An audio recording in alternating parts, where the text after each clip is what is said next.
Hello ನಮಸ್ತೆ friends, welcome to our channel. Friends, ಇವತ್ತು ನಾವೇನು ಮಾಡೋಣ ಅಂತಂದರೆ ಸಮಾಜ ವಿಜ್ಞಾನ ಬೋಧನಾಶಾಸ್ತ್ರದ ಕುರಿತಾಗಿ ಪ್ರಶ್ನೋತ್ತರಗಳು ಟಿಇಟಿನಲ್ಲಿ ಹೇಗೆಲ್ಲ ಕೇಳ್ತಾರೆ ಅನ್ನೋದ್ರ ಬಗ್ಗೆ ಡಿಸ್ಕಷನ್ ಮಾಡ್ತಾ ಹೋಗೋಣ. ಇವತ್ತು ಸಮಾಜ ವಿಜ್ಞಾನ ಬೋಧನಾಶಾಸ್ತ್ರ. ಟಿಇಟಿನಲ್ಲಿ ನಾವು ಯಾಕೆ ಬೋಧನಾಶಾಸ್ತ್ರವನ್ನು ಓದಬೇಕು, ಅದರಲ್ಲೂ ಸಮಾಜ ವಿಜ್ಞಾನಕ್ಕೆ ಸಂಬಂಧಪಟ್ಟಂಥ ಶಿಕ್ಷಕರು ಬೋಧನಾಶಾಸ್ತ್ರವನ್ನು ಯಾಕೆ ಓದಬೇಕು ಅನ್ನೋ ಒಂದು ಪ್ರಶ್ನೆಗೆ ಸ್ಪಷ್ಟವಾದಂಥ ಉತ್ತರ ಏನು ಅಂತಂದರೆ, ಯಾವ ಶಿಕ್ಷಕರಿಗೆ ಬೋಧನೆಗಳ ಬಗ್ಗೆ, ಬೋಧನಾ ತಂತ್ರಗಳ ಬಗ್ಗೆ, ಮಕ್ಕಳ ಒಂದು ವೈಯಕ್ತಿಕ ವಿಭಿನ್ನತೆಗಳ ಬಗ್ಗೆ ತಿಳಿದಿರಲ್ವೋ ಆ ಶಿಕ್ಷಕ ಸಫಲತೆಯನ್ನು ಹೊಂದಲಿಕ್ಕೆ ಸಾಧ್ಯ ಇಲ್ಲ. ಹಾಗಾಗಿ ಈ ಬೋಧನಾಶಾಸ್ತ್ರ ಅಂತ ಬಂದಾಗ ಇದರಲ್ಲಿ ಮಕ್ಕಳ ಅಳಿವು ಮತ್ತು ಉಳಿವು ಕೂಡ ನಾವು ಕಾಣ್ಬೋದು. ಯಾವ ಮಕ್ಕಳಿಗೆ ಯಾವ ರೀತಿಯಾದಂತಹ ಬೋಧನೆ ಮಾಡಬೇಕು, ಯಾವ ತಂತ್ರಗಳನ್ನು ಬಳಕೆ ಮಾಡಿಕೊಳ್ಬೇಕು ಅನ್ನೋದೆಲ್ಲವನ್ನು ಕೂಡ ನಾವಿಲ್ಲಿ ತಿಳಿತಾ ಹೋಗ್ತೀವಿ. ಹಾಗಾಗಿಯೇ ಪ್ರತಿಯೊಂದು ವಿಷಯದ ಶಿಕ್ಷಕರಿಗೂ ಕೂಡ ಬೋಧನಾಶಾಸ್ತ್ರದ ಅಗತ್ಯ ಸಾಕಷ್ಟಿದೆ ಅಂತ ನಾವು ಹೇಳ್ಬೋದು.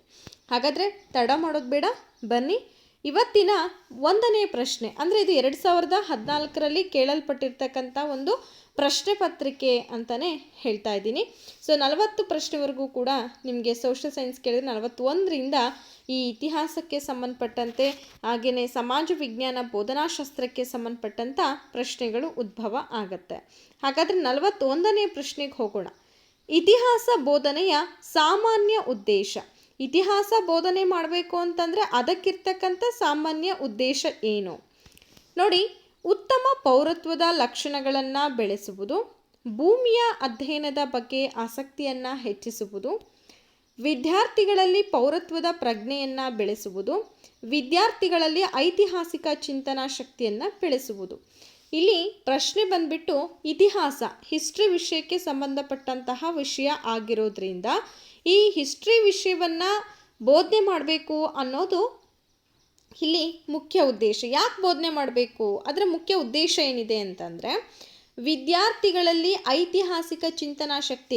ಇದೇನಿದು ಮೇಡಮ್ ಐತಿಹಾಸಿಕ ಚಿಂತನಾ ಶಕ್ತಿ ಅಂದರೆ ಗೊತ್ತಾಗಲಿಲ್ಲ ನಮಗೆ ಅಂತಂದರೆ, ಈ ಐತಿಹಾಸಿಕ ಚಿಂತನಾ ಶಕ್ತಿ ಅಂತಂದರೆ ವಿದ್ಯಾರ್ಥಿಗಳಿಗೆ ಆಗಿ ಹೋಗಿರ್ತಕ್ಕಂತಹ ಘಟನೆಗಳ ಬಗ್ಗೆ, ಸೂಚನೆಗಳ ಬಗ್ಗೆ ತಿಳಿಸೋವಂಥ ಒಂದು ಪ್ರಯತ್ನವನ್ನು ಮಾಡ್ತಾ ಹೋಗ್ತೀವಲ್ಲ, ಅದನ್ನೇ ನಾವು ಐತಿಹಾಸಿಕ ಚಿಂತನಾ ಶಕ್ತಿ ಅಂತೇಳಿ ಕರಿತಾ ಇರ್ತೀವಿ. ಓಕೆ, ಹಾಗಾಗಿ ಆಪ್ಷನ್ ನಂಬರ್ 4 ಏನಿದೆ ಸರಿಯಾಗಿರುವಂತಹ ಉತ್ತರ. ನೆಕ್ಸ್ಟ್ ಪ್ರಶ್ನೆಗೆ ಹೋಗೋಣ. 42ನೇ ಪ್ರಶ್ನೆ. ಇತಿಹಾಸ ಶಿಕ್ಷಕನು ಮಕ್ಕಳಲ್ಲಿ ನಿರೂಪಣಾ ಶೈಲಿಯನ್ನು ಬೆಳೆಸಲು ಈ ಬೋಧನಾ ಪದ್ಧತಿಯನ್ನು ಬಳಸಬೇಕು. ನೋಡಿ, ಇತಿಹಾಸ ಶಿಕ್ಷಕ ಮಕ್ಕಳಲ್ಲಿ ನಿರೂಪಣಾ ಶೈಲಿ, ಫಾರ್ ಎಕ್ಸಾಂಪಲ್ ಈಗ ನಿರೂಪಣಾ ಶೈಲಿ ಅಂತಂದರೆ ಅದನ್ನ ಹೇಗೆ ಬೆಳೆಸ್ತೀರಾ?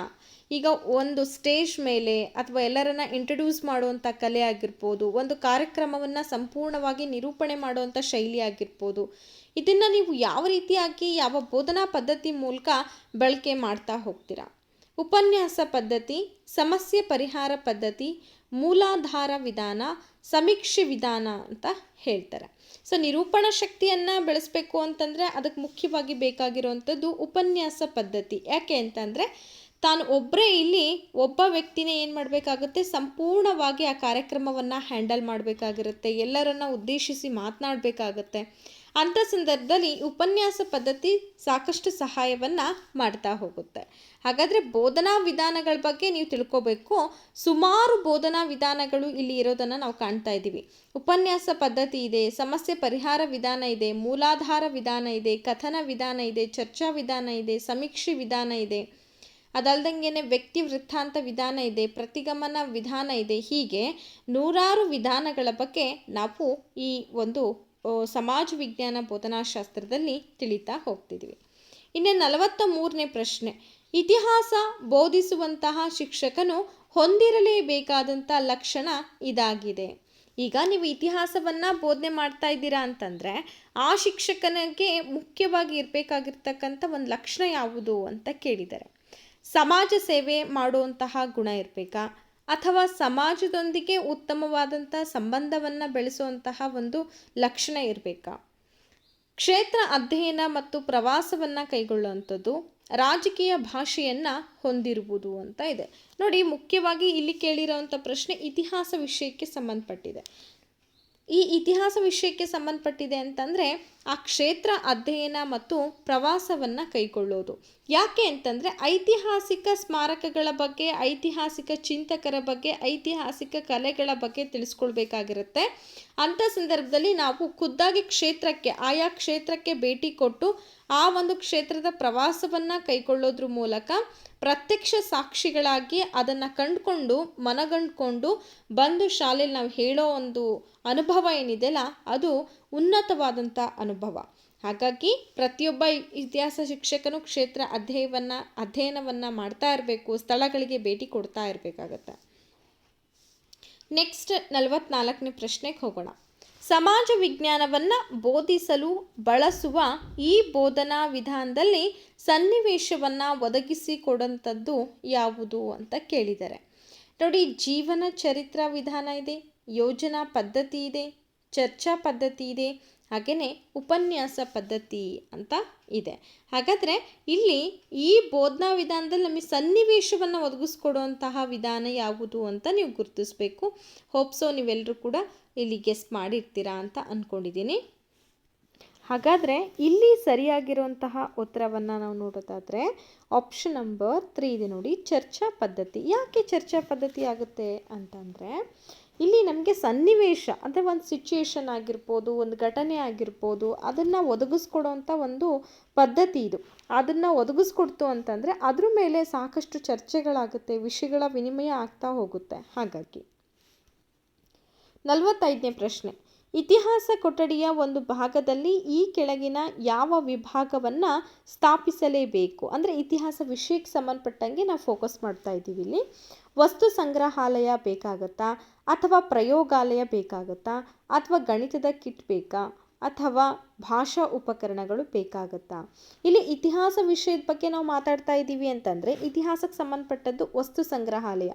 ಫಾರ್ ಎಕ್ಸಾಂಪಲ್, ಈಗ ವಸ್ತು ಸಂಗ್ರಹಾಲಯದಲ್ಲಿ ರಾಜರು ಬಳಸಿದಂತಹ ಕತ್ತಿಗಳಾಗಿರ್ಬೋದು, ಖಡ್ಗಗಳಾಗಿರ್ಬೋದು, ಬಟ್ಟೆಗಳು, ಅವರು ಉಪಯೋಗಿಸ್ತಾ ಇದ್ದಂಥ ವಸ್ತುಗಳು, ಅದಲ್ದಂಗೆ ದೊಡ್ಡ ದೊಡ್ಡ ರೀತಿಯಾದಂಥ ಪ್ರತಿಮೆಗಳು, ಇವೆಲ್ಲವನ್ನು ಕೂಡ ನಾವೆಲ್ಲಿ ನೋಡ್ಬೋದು? ವಸ್ತು ಸಂಗ್ರಹಾಲಯದಲ್ಲಿ ನೋಡ್ಬೋದು. ಹಾಗಾಗಿ ಇತಿಹಾಸ ವಿಷಯಕ್ಕೆ ಸಂಬಂಧಪಟ್ಟಂಗೆ ಇದನ್ನು ಬಳಕೆ ಮಾಡ್ತೀವಿ. ಇನ್ನು ಭಾಷೆಗೆ ಸಂಬಂಧಪಟ್ಟಂಗೆ ಭಾಷಾ ಉಪಕರಣಗಳು, ಪ್ರಯೋಗಾಲಯ ಅಂದರೆ ವಿಜ್ಞಾನ, ಗಣಿತದ ಕಿಟ್ ಅಂದರೆ ಗಣಿತ ವಿಷಯಕ್ಕೆ ಬಳಸ್ತೀವಿ. ಇನ್ನು ಮುಂದಿನ ಪ್ರಶ್ನೆ, ಇತಿಹಾಸ ಶಿಕ್ಷಕರು ವಿದ್ಯಾರ್ಥಿಗಳಲ್ಲಿ ಕಾಲಪ್ರಜ್ಞೆಯನ್ನು ಬೆಳೆಸಲು ಈ ಬೋಧನೋಪಕರಣವನ್ನು ಬಳಸ್ತಾರೆ. ಹಾಗಾದರೆ ಕಾಲರೇಖೆ ಅಥವಾ ಕಾಲಪ್ರಜ್ಞೆ ಅಂದರೆ ನಿಮಗೆ ಗೊತ್ತಾಗ್ಬೋದು 1857ರಲ್ಲಿ ಸಿಪಾಯಿ ದಂಗೆ ಅಥವಾ ಭಾರತದ ಪ್ರಥಮ ಸ್ವಾತಂತ್ರ್ಯ ಸಂಗ್ರಾಮ ಆಯಿತು.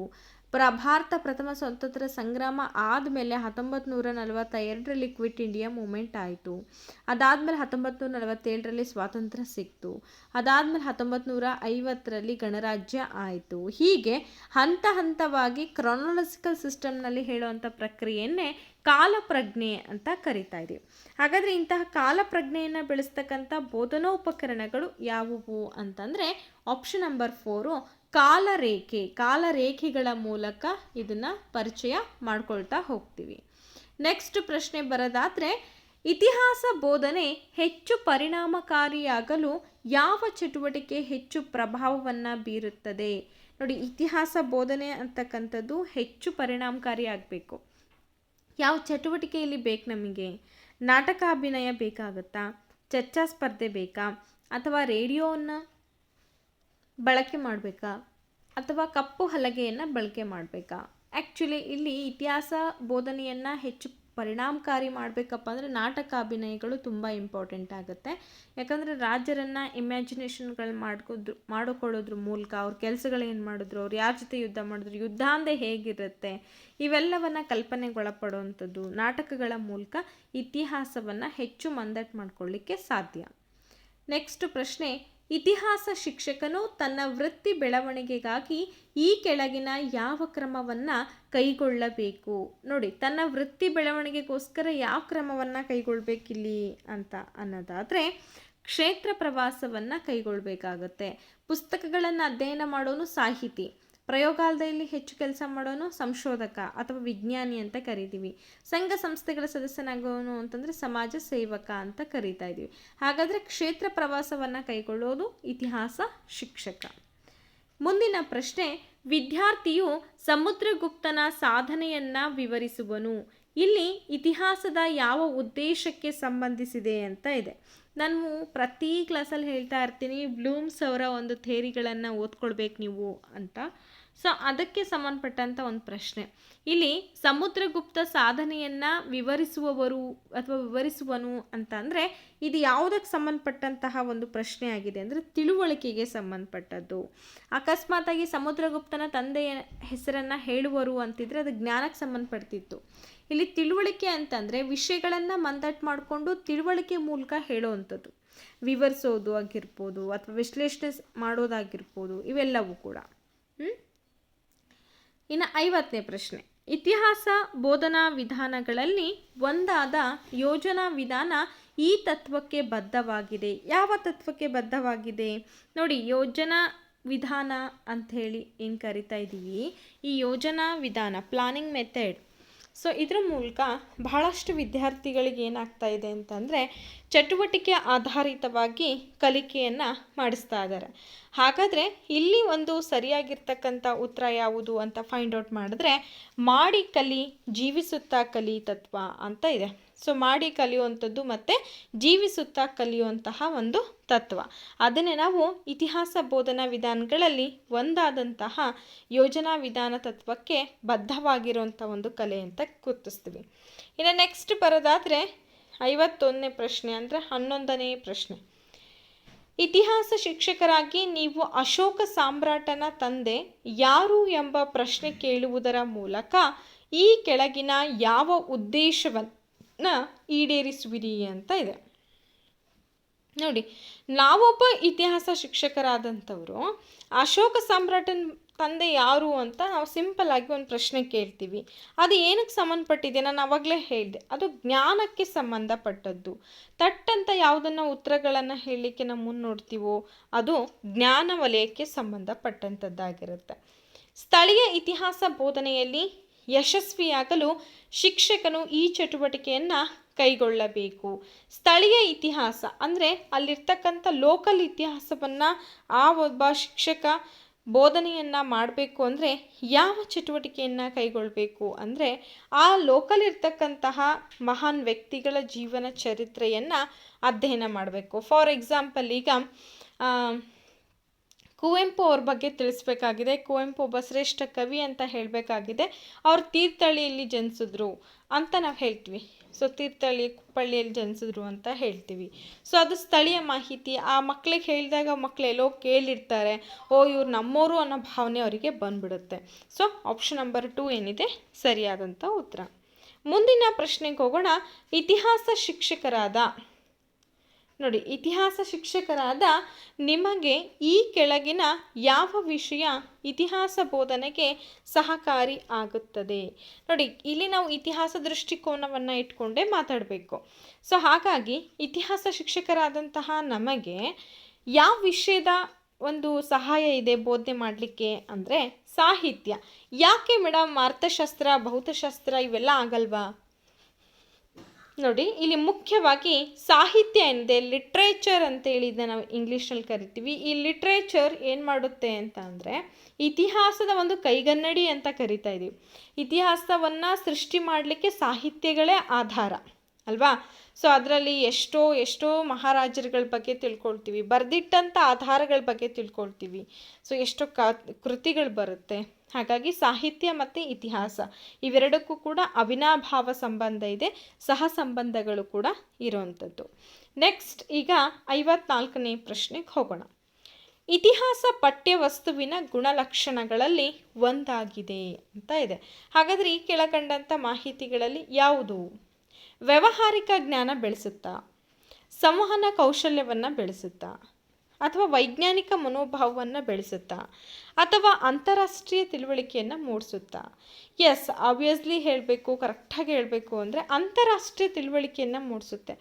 ಇತಿಹಾಸ ಪಠ್ಯವಸ್ತು ಏನಪ್ಪ ಅಂತಂದರೆ ಇತಿಹಾಸ ಶಿಕ್ಷಕನಿಗೆ ಕೈಗನ್ನಡಿಗಳನ್ನು ಒದಗಿಸೋದು ಅಷ್ಟೇ ಅಲ್ದಂಗೆ ಇಡೀ ಒಂದು ಪ್ರಪಂಚದ ಅಂತಾರಾಷ್ಟ್ರೀಯ ಮಾಹಿತಿಗಳನ್ನು ತಿಳಿಸ್ಕೊಡುವಂಥ ಕೆಲಸವನ್ನು ಕೂಡ ಇತಿಹಾಸ ಪಠ್ಯವಸ್ತು ಮಾಡ್ತಾ ಹೋಗುತ್ತೆ. ನೆಕ್ಸ್ಟು ಮುಂದಿನ ಪ್ರಶ್ನೆ. ಇತಿಹಾಸ ಶಿಕ್ಷಕನು ತರಗತಿಯಲ್ಲಿ ಭೂಪಟವನ್ನು ಬಳಸೋದ್ರ ಮೂಲಕ ವಿದ್ಯಾರ್ಥಿಗಳಲ್ಲಿ ಈ ಸಾಮರ್ಥ್ಯವನ್ನು ಬೆಳೆಸುತ್ತಾನೆ. ಹಾಗಾದರೆ ಯಾವ ಸಾಮರ್ಥ್ಯವನ್ನು ಬೆಳೆಸ್ತಾ ಇದ್ದಾನೆ? ಭೂಪಟವನ್ನು ಬಳಸ್ತಾ ಇದ್ದಾನೆ. ಭೂಪಟ, ಈಗ ಯಾರ್ದಾದ್ರೂ ಒಂದು ಸಾಮ್ರಾಜ್ಯದ ಬಗ್ಗೆ ನಾವು ಹೇಳಬೇಕು ಅಂದರೆ ಭೂಪಟವನ್ನು ಬಳಕೆ ಮಾಡ್ತೀವಿ. ಸೊ ಇದರಿಂದ ಏನು ಇಲ್ಲಿ ಬೆಳೆಯುತ್ತೆ? ಭಾಷೆ ಒಂದು ಉತ್ತಮ ಆಗ್ತದ, ಅಥವಾ ಓದುಗಾರಿಕೆ ಸಾಮರ್ಥ್ಯ ಬೆಳೆಯುತ್ತಾ, ಸ್ಥಳ ಪ್ರಜ್ಞೆ ಬರುತ್ತಾ, ಅಥವಾ ಕಾಲ ಪ್ರಜ್ಞೆ ಬರುತ್ತಾ? ಎಸ್, ನೀವು ಕೂಡ ಗೆಸ್ ಮಾಡಿದ್ದೀರಾ ಅಂತ ಅಂದ್ಕೊಳ್ತೀನಿ. ಆಪ್ಷನ್ ನಂಬರ್ 3 ಇದೆ ನೋಡಿ, ಸ್ಥಳ ಪ್ರಜ್ಞೆ ಬರುತ್ತೆ. ಸ್ಥಳದ ಬಗ್ಗೆ ಜ್ಞಾನ ಆ ಮಕ್ಕಳಿಗೆ ಮೂಡ್ತಾ ಹೋಗುತ್ತೆ. ಹಾಗಾಗಿ ಭೂಪಟವನ್ನು ಬಳಸಬೇಕು. ಎಕ್ಸಾಮ್ಸಲ್ಲಿ ಕೂಡ ಈ ಥರ ಕೇಳ್ತಾರೆ. ಭೂಪಟವನ್ನು ಕೊಟ್ಟು ಡೆಲ್ಲಿಯಲ್ಲಿದೆ, ಹಾಗೆಯೇ ಡೆಹ್ರಾಡೂನಲ್ಲಿದೆ, ಈ ಥರ ಪ್ರಶ್ನೆಗಳನ್ನು ಅಲ್ಲಿ ಕೇಳ್ತಾರೆ. ಮೌರ್ಯ ಸಾಮ್ರಾಜ್ಯದ ಬೋಧನೆಯ ನಂತರ ಯಶಸ್ವಿಯಾಗಿ ಮೌಲ್ಯಮಾಪನ ಮಾಡಲು ಯಾವ ಬೋಧನೋಪಕರಣವನ್ನು ಬಳಕೆ ಮಾಡ್ತೀರಾ? ಈಗ ನಾನು ಮೌರ್ಯ ಸಾಮ್ರಾಜ್ಯವನ್ನು ಬೋಧನೆ ಮಾಡಿದ ಮೇಲೆ ಮೌಲ್ಯಮಾಪನ ಮಾಡಬೇಕು. ಮೌಲ್ಯಮಾಪನ ಅಂದರೆ ಮಕ್ಕಳಿಗೆ ಎಷ್ಟರ ಮಟ್ಟಿಗೆ ತಿಳಿದಿದೆ ಏನಿಲ್ಲ ಅಂತ. ಆವಾಗ ನಾನು ಸ್ವತಂತ್ರ ಪೂರ್ವ ಭಾರತದ ಭೂಪಟವನ್ನು ತೋರಿಸ್ಬೇಕಾಗತ್ತೆ. ಭಾರತದ ಈಗಿನ ಭೂಪಟ ತೋರಿಸಿದ್ರೆ ಅಲ್ಲಿ ಮೌರ್ಯ ಸಾಮ್ರಾಜ್ಯ ಅರೆಬರೆ ಕಾಣಿಸುತ್ತೆ. ಕರ್ನಾಟಕದ ಭೂಪಟ ತೋರಿಸೋದ್ರಿಂದ ಪ್ರಯೋಜನ ಇಲ್ಲ, ಹಾಗೆ ಗ್ಲೋಬನ್ನು ತೋರಿಸೋದ್ರಿಂದ ಯಾವುದೇ ರೀತಿ ಪ್ರಯೋಜನ ಇಲ್ಲ. ಹಾಗಾಗಿ ಸ್ವತಂತ್ರ ಪೂರ್ವ ಭಾರತದ ಭೂಪಟವನ್ನು ತೋರಿಸೋದ್ರ ಮೂಲಕ ಮಕ್ಕಳಿಗೆ ಮೌಲ್ಯಮಾಪನವನ್ನು ಮಾಡ್ಬೋದು. ಇತಿಹಾಸ ಶಿಕ್ಷಕರಾಗಿ ನೀವು ವಿದ್ಯಾರ್ಥಿಗಳನ್ನು ಈ ಕೆಳಗಿನ ಯಾವ ಸ್ಥಳಕ್ಕೆ ಕರೆದುಕೊಂಡು ಹೋಗಲು ಬಯಸ್ತೀರಾ? ಪ್ರವಾಸಕ್ಕೆ ಕರ್ಕೊಂಡು ಹೋಗಬೇಕು ಅಂತಂದರೆ ಯಾವ ಸ್ಥಳ ನಿಮಗೆ ಬಹಳ ಒಂದು ಇಂಪಾರ್ಟೆಂಟು?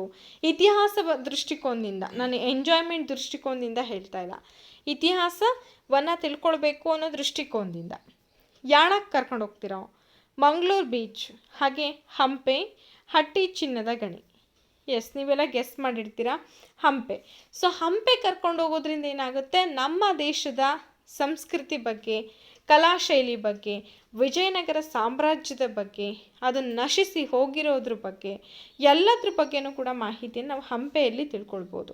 ಹಾಗಾಗಿ ನಾವೊಬ್ಬ ಇತಿಹಾಸ ಶಿಕ್ಷಕರಾಗಿ ಮಕ್ಕಳಿಗೆ ಏನಾದರೂ ಪ್ರವಾಸ ಕರ್ಕೊಂಡು ಹೋಗಬೇಕು ಅಂದರೆ ಐತಿಹಾಸಿಕ ಸ್ಥಳಗಳಿಗೆ ಭೇಟಿ ಕೊಡ್ತಾ ಹೋಗ್ಬೋದು. ನೆಕ್ಸ್ಟ್, ಈಗ 58ನೇ ಪ್ರಶ್ನೆ ಇದೆ. ವಿದ್ಯಾರ್ಥಿಗಳ ಅನ್ವಯ ಸಾಮರ್ಥ್ಯವನ್ನು ಪರೀಕ್ಷಿಸಲು ಈ ಕೆಳಗಿನ ಯಾವ ಪ್ರಶ್ನೆ ಸಹಾಯಕವಾಗುತ್ತೆ? ಅನ್ವಯ ಅಂದರೆ ಅಪ್ಲೈಡ್, ಮಕ್ಕಳಿಗೆ ವಿಷಯ ಅನ್ವಯ ಆಗಿದೆ ಅನ್ನೋದನ್ನು ಯಾವ ಪ್ರಶ್ನೆಗಳನ್ನು ಹಾಕೋದ್ರ ಮೂಲಕ ಕೇಳ್ತೀರಾ? ಕಳಿಂಗ ಮಹಾಯುದ್ಧ ಯಾರ ಮತ್ತೆ ನಡೆಯಿತು? ಇದಕ್ಕೆ ಸಿಂಪಲ್ಲಾಗಿ ಹೇಳ್ಬೋದು, ಅಶೋಕ ಮತ್ತು ಕಳಿಂಗ ದೊರೆ ನಡುವೆ ಅಂತ, ಖಾರವೇಲ್ ನಡುವೆ ಆಯಿತು ಅಂತ. ಎರಡನೇ ಪ್ರಶ್ನೆ ಇದೆ ನೋಡಿ, ಕಳಿಂಗ ಮಹಾಯುದ್ಧದ ಪರಿಣಾಮವನ್ನು ವಿಶ್ಲೇಷಿಸಿ ಅಂತ ಇದೆ. ಇದು ನಮಗೆ ವಿಶ್ಲೇಷಿಸಿ ಅಂತ ಹೇಳ್ತಿದ್ದಾರೆ. ಅಂದರೆ ಆ ಯುದ್ಧ ಹೇಗಾಯಿತು, ಹೆಂಗಾಯಿತು, ನಮ್ಮ ಇಮ್ಯಾಜಿನೇಷನ್ ತಂದ್ಕೊಳ್ಬೇಕು. ಓ, ಅಂಥ ಭೀಕರ ಯುದ್ಧ ಆಯಿತು ಅಂತ. ಹಾಗಾಗಿ ಇಲ್ಲೇ ನಮಗೇನಾಯಿತು, ಉತ್ತರ ಸಿಕ್ತು. ನಾವು ಮುಂದಕ್ಕೆ ಹೋಗೋದು ದೊಡ್ಡ ತಪ್ಪು. ಹಾಗಾಗಿ ಆಪ್ಷನ್ ನಂಬರ್ 2 ಏನಿದೆ ಸರಿಯಾಗಿರುವಂಥ ಉತ್ತರ, ಅದು ಅನ್ವಯಿಕ ಪ್ರಶ್ನೆ. ಸಮಾಜ ವಿಜ್ಞಾನ ತರಗತಿಯಲ್ಲಿ ನಡೀತಾ ಇರ್ತಕ್ಕಂತಹ ಮೌಲ್ಯಮಾಪನ ಹೇಗಿರಬೇಕು? ಮೌಲ್ಯಮಾಪನ ಯಾವುದೇ ವಿಷಯದ ಒಂದು ತರಗತಿಯಲ್ಲಿ ಆಗಿರ್ಬೋದು, ಮೌಲ್ಯಮಾಪನ ಅನ್ನೋದು ಹೇಗಿರಬೇಕು? ವಿಷಯ ಆಧಾರಿತವಾಗಿರಬೇಕಾ, ಸ್ಮರಣೆ ಆಧಾರಿತವಾಗಿರಬೇಕಾ, ಅಥವಾ ಮಾಹಿತಿ ಆಧಾರವಾಗಿರಬೇಕಾ, ಅಥವಾ ಸಾಮರ್ಥ್ಯ ಆಧಾರವಾಗಿರಬೇಕಾ?